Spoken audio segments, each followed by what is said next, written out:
चीन की राजधानी बीजिंग का तियानमेन चौक, विशाल सैन्य परेड, आसमान में गरजते लड़ाकू विमान और जमीन पर दुनिया को अपनी ताकत दिखाते टैंक और मिसाइलें।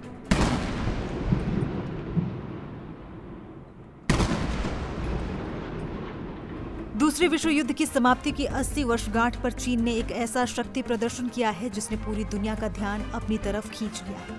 लेकिन इस परेड का असली मकसद सिर्फ हथियारों की नुमाइश नहीं थी, बल्कि इसके मंच से राष्ट्रपति शी जिनपिंग ने अमेरिका को एक सीधा और कड़ा संदेश दिया है।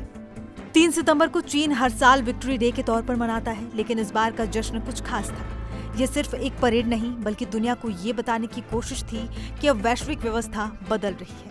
परेड की सलामी लेते हुए राष्ट्रपति शी जिनपिंग ने जब बोलना शुरू किया तो उन्होंने भले ही किसी देश का नाम नहीं लिया, लेकिन उनके हर शब्द का सीधा निशाना अमेरिका पर था।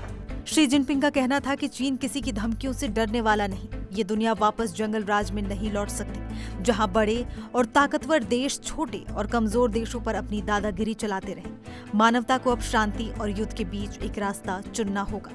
जिनपिंग का ये बयान सीधे तौर पर अमेरिका की वैश्विक नीतियों और व्यापारिक टैरिफ पर एक तीखा हमला माना जा रहा है, लेकिन असली कूटनीतिक संदेश तो परेड में मौजूद मेहमानों की लिस्ट से ही मिला। इस परेड में रूस के राष्ट्रपति व्लादिमीर पुतिन, उत्तर कोरिया के तानाशाह किम जोंग उन और ईरान के राष्ट्रपति मसूद पेजेश्कियान जैसे नेता अग्रिम पंक्ति में मौजूद थे।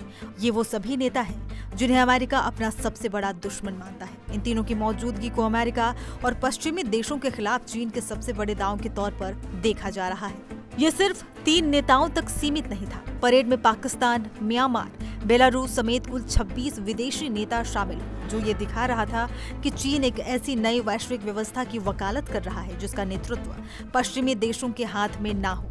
अपने भाषण में जिनपिंग ने बार बार शांति की बात की, लेकिन उनकी सेना दुनिया को अपनी बढ़ती हुई ताकत का ट्रेलर दिखा रही थी। ये एक विरोधाभास था जिसके गहरे कूटनीतिक मायने हैं।